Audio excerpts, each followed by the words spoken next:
Can you hear me okay? My name is Michael Huang.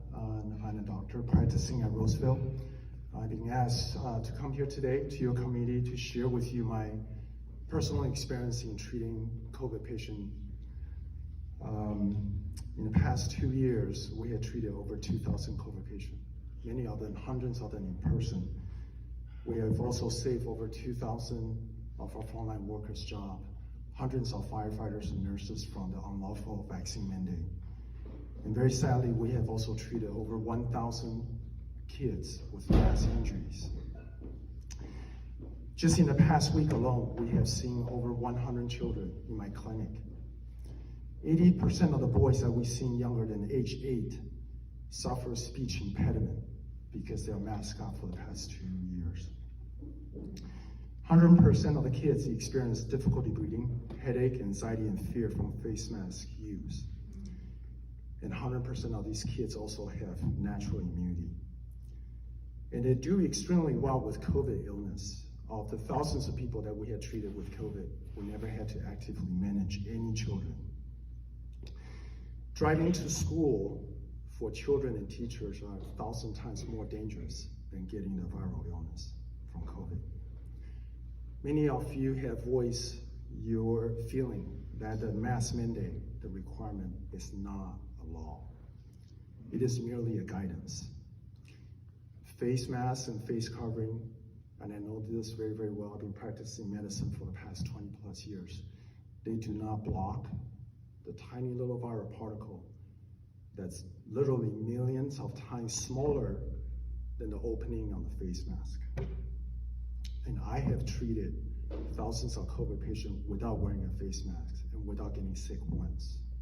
I do have asthma, and that's the reason I cannot wear a face mask. I stand in front of you as a perfect example of what this virus really is. I'm sharing with you the truth and not the myth of this COVID. I'm sharing with you what this really is. It's basically a pandemic of the untreated, not the pandemic of the unvaccinated, because vaccines are not preventing the spread of the viral illness. It's not a pandemic of the unmasked, but as you can see, I stand in front of you. I'm still alive, I'm not dead. My office is the first office in pretty much in the nation that identified Omicron when it first came through California in beginning of December.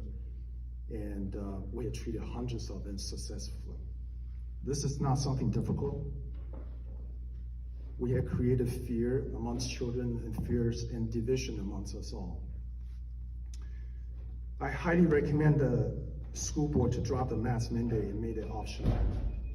And I appreciate the opportunity to share this experience with you.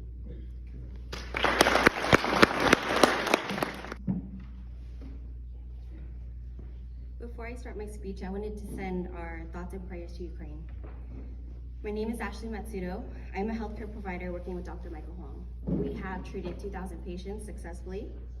We have also helped over 1,000 children that have been affected by face covering use.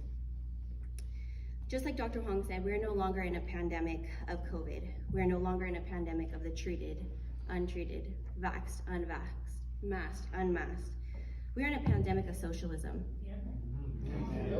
Many of you might be familiar with the infamous picture from 1936, popular for one of its subjects, subtle yet profound acts of nonconformity. A lonesome man stood in a crowd while hundreds of people were saluting allegiance to the Nazi Party. Ask yourself, who would you be in that picture? Your friends, family, lawyers, they'll screech at you when you no longer salute the mandates. This is when you'll need to make your decision. As deaths around us rise from depression, suicide, and socialist mandates, you'll be thankful that you crossed your arms as well. As deaths around us rise, we need to stop. 2 years is too long. We will not allow the government to co-parent with us. We are our children's parents, not them. It's time to fight. I highly suggest the school board make a resolution because as parents, we're armed and ready. Thank you. Raising my children in times where they would be segregated and discriminated against by grown adults for not wanting to wear a mask. On February 6th, my child was asked to go to the back of the hot lunch line because she didn't want to wear a mask. In this very room where everybody eats lunch side by side every day without a mask on. Your lunch staff told her that all the masked children needed to be served first before her, and she had to wait for her lunch to be served for her by your staff. By the time this was done, my daughter only had 5 minutes to eat the burnt food that she was served, and she was forced to throw it away. No option to miss her recess and finish her food, she was forced to throw it away. I want you to know that this not only happened to my daughter too, but there are many other students that this happened to that day. SB 265 is an actual law, unlike the mask mandate that our principal here likes to refer to as a law. Section 49557.5C states that school personnel shall not allow any disciplinary action that is taken against a pupil to result in the denial or delay of a nutritionally adequate meal to that pupil. I highly recommend, Jeff, that you speak to your staff about the seriousness of this and the legal consequences that will arise if this happens to my child again. Jeff, you've told us to take our mask concerns to the Capitol. We've attended Capitol protests. We have called Newsom. We have sent him emails.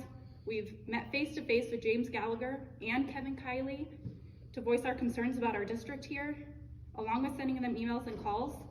We've done what you've asked, and we've only seen one board member up here make any attempt at fighting these mandates. Angie, thank you for putting your name on that letter to the governor. I really appreciate you doing that. As for the rest of you, tonight we are serving you with an intent to file against your government crime policy declarations, crime and fidelity, CRDS 040807. We have many requests on here, but I'm going to read just a few since my time is limited. We request that you permanently eliminate the enforcement of policies that require universal masking or masking without consent for all students, teachers, and staff. We also demand that all PLUSD teachers be paid a $2,000 bonus to the same practice that multiple other local school districts have done as an appreciation for their hardships over the past 2 years. And we are also soliciting an audit of the $1.8 million that you received in the COVID funding over the past 2 years. We're not waiting until the 28th. We've waited 2 years for you to unmask our children, and we're doing this tonight.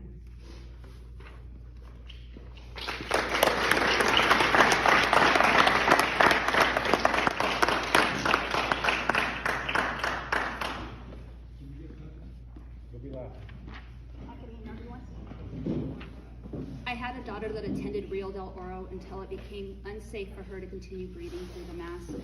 And she was falling behind daily, even more so and more so. Last year we had to choose between the hybrid or the traditional model when we sent our daughter to Cobblestone, so she would be given her IEP services that she was being denied. I would like to bring to your attention that in 1954, school boards opened up different schools for children, finding that separate but equal is the right to education. In Topeka, Kansas, a gentleman by the last name of Brown brought forward his suit, and he found that separate but not equal is not equal. Then you bring forth the Title VI, which brought that you cannot discriminate based on sex, race, sexual orientation, income, and what will be added next is mask and vaccine status. Since we're trying to get your attention, you can start.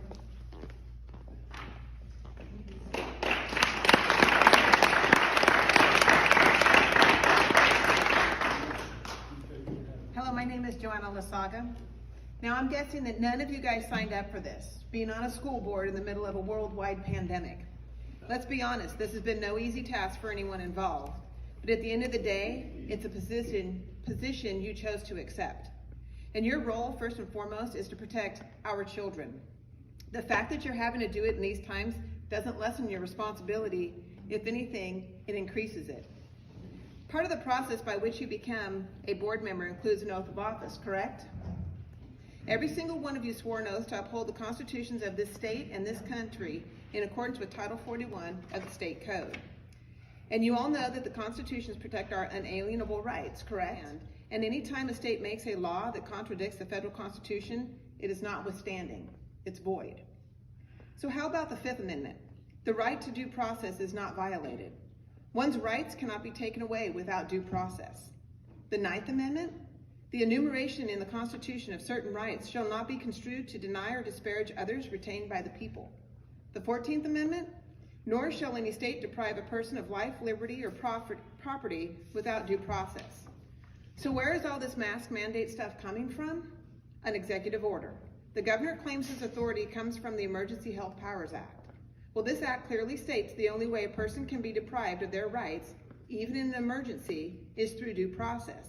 Quarantines, vaccines, masks, they cannot be forced. So furthermore, our system was designed with 3 parts for a reason, so that one part never gets out of control. The executive branch into which the governor is elected cannot make law.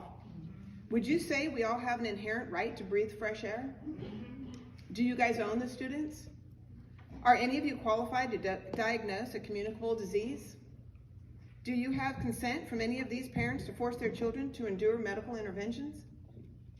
So we've established that you don't really know the law and you don't seem to have the authority, yet your policy, which is very far from anything considered to be law, which is in opposition to the Supremacy Clause and clearly contradicts our God-given rights protected by the 5th, 9th, and 14th Amendments.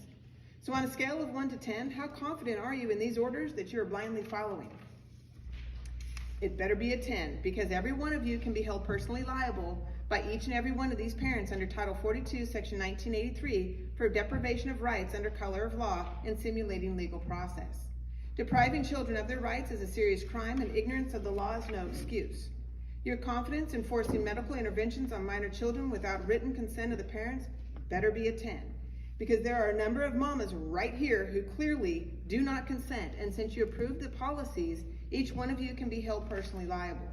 So I wasn't taught civics in high school, but believe me, when you mess with the mama's children, a whole new level of fury will come unleashed.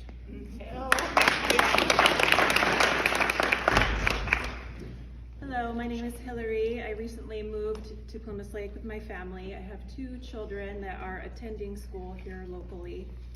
I am a registered nurse.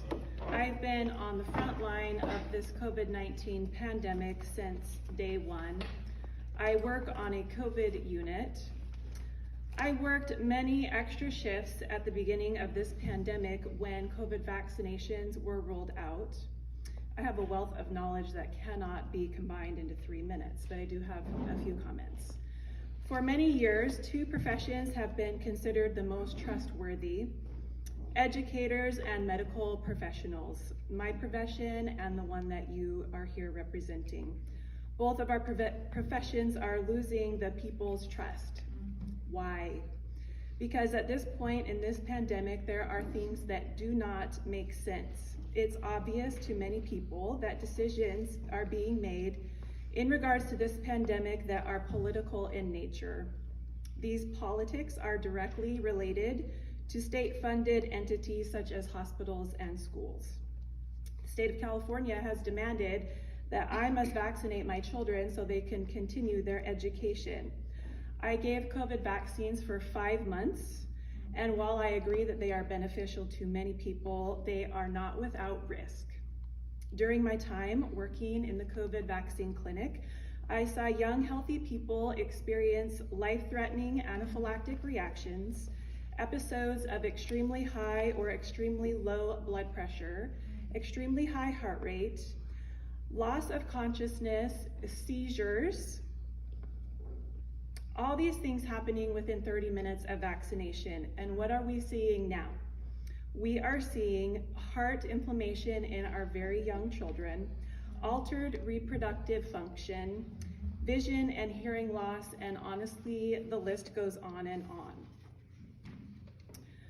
I have personally witnessed these things with my own eyes, and I am not in favor of a vaccine mandate for anyone, especially for our children. I quit the vaccine clinic the day we started vaccinating children. COVID vaccines do not prevent you from getting the virus, and it does not prevent you from spreading the virus either. I am against vaccine mandates. I am against mask mandates. I am for choice. We are intelligent human beings. We can look at our own risk factors and the risk factors of our children to determine if we should protect ourselves by masking or vaccination. My children are healthy.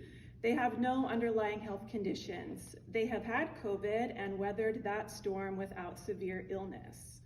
I have determined for my children that the risk of severe side effect from the COVID vaccine does not outweigh the benefit.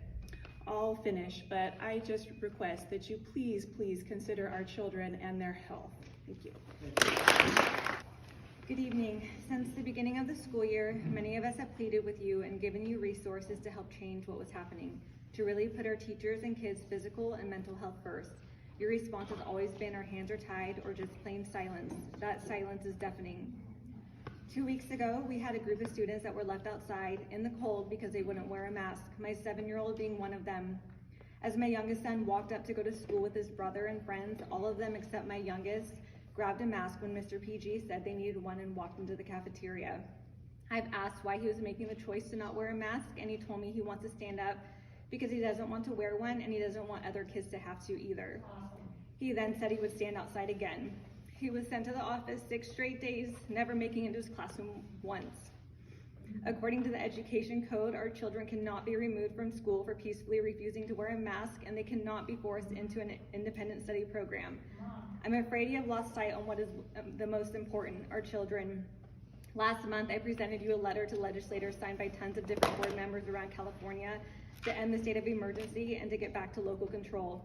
One board member did sign that letter, and I really appreciate her taking the time to make a stand and be a voice for our community. It is never wrong to do the right thing. We have asked you over and over again to be proactive and fight for our teachers and for our children. So today you're being served for me as well. Like Ashley said, there are many requests on here, but to highlight 2 of them. If any teachers or staff have been fired or put on a leave of absence due to not enforcing masks or vaccination status, we demand immediate reinstatement of their job with back pay and full ×2, and to permanently eliminate the enforcement and propaganda of vaccines and policies that require universal masking or masking without consent on children, teachers, bus drivers, faculty, or staff.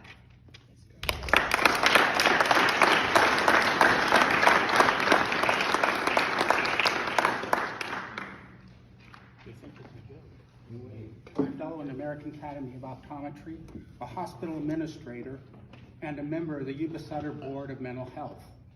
I am speaking for myself, not the Board of Mental Health. As an administrator, I am tired of my physicians being threatened, my teachers being threatened, and they can't do their jobs. You as board members need to understand that the possibility of it being a lawsuit is 100 and 250,000. That's the occurrence of COVID amongst our children. That is extremely rare. To mandate that they get a vaccine when they've had it naturally or not is not appropriate. It is more risky for them to take the vaccine. As a mental health provider with the Yuba Sutter Board of Mental Health, we know that the masks cause educational harm. They stop learning. 80% of communication by any communication specialist is nonverbal cues. The masks stop it. So they can't get their full education, or my grandkids can't get my tax money's worth. So please, stop the masks. Give them the option to get out. With that option, you can serve both groups. But without making it optional, you're gonna hurt my children and increase the mental health costs of this community. Stop harming the children. Thank you. The opportunity for us to talk tonight. I just want to let you guys know that you guys have time and time again told us to go to our local leaders, Assemblyman Gallagher and Kevin Kiley. I have met with them face-to-face in person. They are not pleased, obviously, with the things that they're hearing around the state and our district and our school district, to be exact. Haley behind me, she has a statement from Kevin Kiley. He was supposed to be here tonight but was unable to make it. So there's a statement directly from him to you guys. First off, Angie, thank you so much for signing the letter to the governor. We appreciate you stepping out of your comfort zone and finally stepping up to do the right thing for our children. The rest of the board, I want you guys to know that I pray for you guys every day. I pray that God will give you the strength and courage to step up and do the right thing. And most importantly, I pray for our children. I pray that the mental and physical harm they have endured does not live with them forever. What I witnessed on Monday, February 7th, was something I never thought I would see in my life. And that's children crying in front of the school as they're segregated from their peers, left out in the cold with no school supervision, and refused entry into this building for not wearing a face mask. When Jeff Roberts was confronted on how the children were treated, the response was, "We'll do better tomorrow." One day of negligence is unacceptable. The lessons that we taught our children on the week of February 7th were valuable. We taught them to stand up for their civil rights. We taught them that what peaceful protesting actually was, because all these children have seen on TV is buildings being looted and rioting. We taught them what true leadership actually is. It all comes down to this. It comes down to trust, and you've lost it. You've lost it from the community, many of your staff members, the parents, and more importantly, our children. We can't trust that you have their best interest at heart, and we certainly can't trust that their safety is guaranteed after what we've all witnessed. Tonight, you guys are being held accountable for your actions. We've come to meeting after meeting. Nothing has changed. You don't hear us. We warned you that this day would come, and here we are, unfortunately. And again, I don't want to see anything bad happen to any one of you guys, so I really hope that you step up and do the right thing. Our founding fathers knew that this day would come and wrote the Constitution to protect us from government officials like yourselves. You took an oath to uphold the Constitution, and you have failed. The basic fundamental of the Constitution, and we will always fight for our God-given rights, because without it, we are not free Americans. This fight is about right versus wrong and good versus evil. This is the year that the parents take back our schools and our country. We are done with politicians and leaders that are only worried about money and power, and we're certainly done with school boards that don't have our children's education and safety as first priority. We, the people, are here to take back our community. God bless you all, and God bless the United States. I do have a statement I'm going to read, but I had a really bad experience here last Monday. My boys have speech apraxia, which I don't know if many of you know, but they have trouble talking, so masking hasn't been the best thing. They were left outside by Jeff and PG, and they were hysterically crying. I'm the one that found them crying, probably 15 minutes into them crying. I witnessed Jeff leave all the kids outside. It was a really bad experience. I don't have any of this written down, so I'm going offhand. I think the other frustrating thing is we have been following all the rules. I had a really rough start with my kids in kindergarten. They stayed at home with me, so when they started kindergarten, they cried every single day to school. Couldn't even walk them up to the gate. And then I've noticed other parents, just because they're friends with board members, they just get to walk into the office and visit and have conversations. So it's not just the mandates we're tired of the hypocrisy. And our kids are suffering. Mine are suffering exceptionally bad. So here is the statement from Kevin Kiley. Thank you for all that you do for the students and schools in this community. I want to extend my full support to the parents and students in this room tonight who are fighting for normalcy. All they are asking now is a dose of common sense. Over the past 2 years, these families have endured damaging school closures, ever-changing restrictions, and overreaching mandates. The results on the mental health and academic outcome of students has been devastating. This board does not have the responsibility to protect the health of the students. That also includes it does have the responsibility, and that also does include their mental health. The governor's decision to lift the statewide mask mandate and allow Los Angeles to host the Super Bowl while still requiring children to wear a mask in the classroom defies all logic and reason. Over 20 districts across the state have taken a stand and said enough is enough. I urge this board to do what is right and give families mask choice. Best, Kevin Kiley. Thank you. My name is Tim Dean, and I have 3 kids that attend Rio. Before I begin, I'd just like to thank Angie for putting her name on the letter to the state and being the only board member to answer any phone calls or emails. I'd like to discuss something that's reared its ugly head since this whole pandemic, and that's just the rampant hypocrisy. So at the beginning of this, we were told to follow the statistics, follow the science, and be patient. Send your kids to school in masks. There's no science that math works, and the numbers show that school-age kids are the least at risk, the least risky demographic for COVID. And our patience is gone. We turn on the TV and watch the Super Bowl and see 70,000 strangers without masks, countless celebrities, politicians, and even a CTA board member without a mask at playoff games and the Super Bowl. But the very next day, Monday morning, we have to send our kids to school in masks. In December 2020, this board voted to give Jeff the power to close the schools. To say it upset our kids is an understatement. They missed all their Christmas holiday stuff that they were looking forward to do with their friends.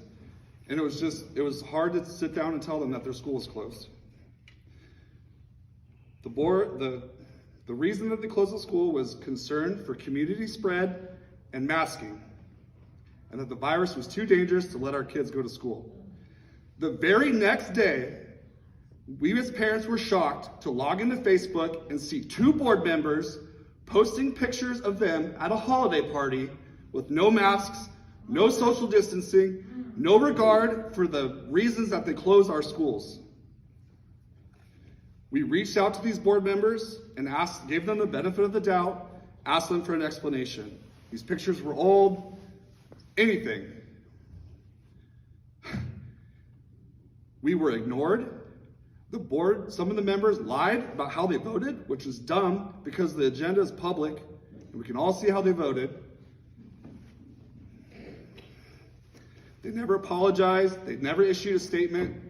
And then one board member and her friends on a Facebook post they thought no one would see, physically threatened a parent and slandered her.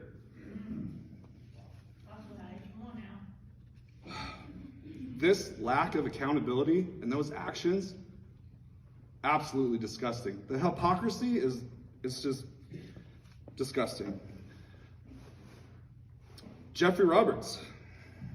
We both know that our most valuable asset at these schools are our teachers. And to threaten them with their jobs and their livelihoods to do something that is not in their job title is sad. So sad.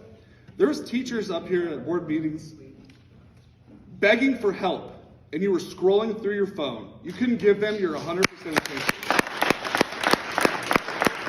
There was kids that were brave enough to stand at that door and speak up, and you just scrolled, you were just on your laptop. You could care less. You could not give them your attention. You've gotten $1.8 million in COVID relief, and you haven't given these teachers a dime for all the hard work and extra work and all the hardships they've gone through these last 2 years, like many other districts have. You're a hypocrite, you're a coward. Grow spine and do what's right for these kids and these teachers. Good evening. Thank you for extending the time for public comment. I was shocked when I heard of Dr. Galley back in October extending masks indefinitely.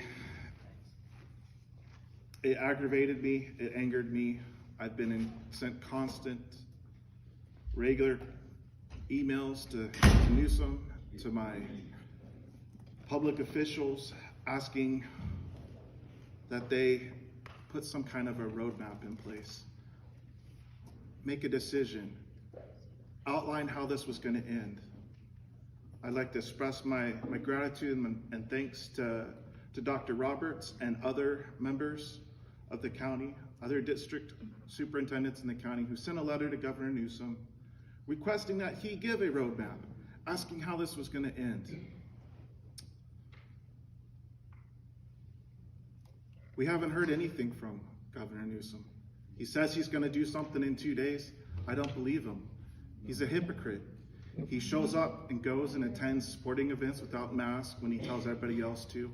I have little faith that Governor Newsom will do the right thing in 2 school days, that he will proclaim anything of value, give any kind of a realistic goal to ending these mask mandates, to putting COVID behind us. I encourage the school board to follow many of our other local school districts, to declare mass choice. Follow the example of Roseville, Rockland, Wheatland, East Nicholas, many other communities. This country was founded on the principle of religious freedom. Perhaps something that is just as near and important is medical freedom. Everyone should have the choice. Everyone deserves to not have their rights infringed upon and be able to choose, make the choice that is best for them. I encourage the school board not to wait for Governor Newsom. I have little faith that he will do anything. Please install mass choice immediately. Thank you. You guys know me by now. So I'm gonna start at where most people have ended. And then I'll bring it back to the beginning. And served. You've been served. Thank you for upholding your oath. Unfortunately, I don't get the pleasure in serving Frankie today. But if you'd like to turn to page 8 and 9. So, I'm willing to negotiate on my list of demands, with the exception of my first one, which is the immediate resignation of Superintendent Jeffrey Roberts, Principal Julie Rojo, Interim Principal Charlie Pratt-Guest, and board members David Villanueva, Frankie Doig, and Michelle Pro. I don't know, I'm sorry, probably messed up the name, who were just served intent letters. And then I'm not willing to negotiate on my last point either. Personally interview and veto and have veto decision-making power on who the next superintendent hired will be. Those are the things. So, that's the only way I will not file on this bond. I don't know about the rest of the people, but I guarantee I go through with what I say. I can promise you that. So, if you would like to be personally responsible for the $1.56 million, then go ahead and test me. 5 days, March 3rd, 5 business days. That is when I expect the resignation. Yeah. So, again, to go back to the very beginning, the first board meeting I showed up at, I was in this shirt. I told you to free the mask, to let our kids choose. And then you told me you were gonna leave here unless I put on a mask. And what did I do? I'll go back to the beginning of what I did. So, na-na-na-na, na-na-na-na, hey, hey, hey, goodbye.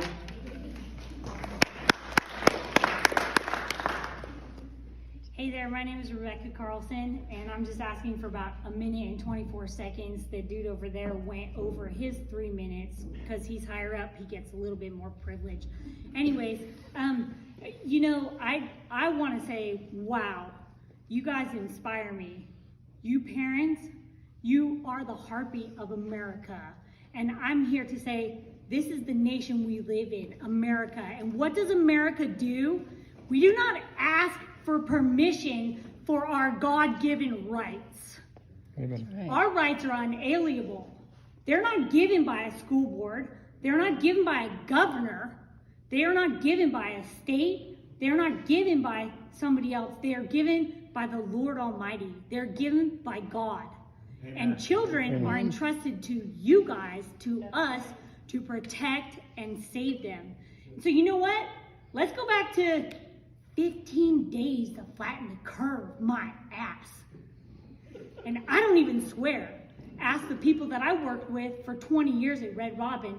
I knew them before they had kids in this school board. And they're here fighting.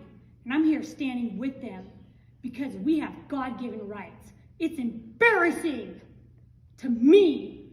We have to come. Oh, please, please. Can we please have our children take off our masks? No, we're upside down in America. I want to remind all y'all that you know in your heart of hearts, we are Americans. We don't ask for permission. We tell what freedom is. We tell not only America, We tell the world what freedom is.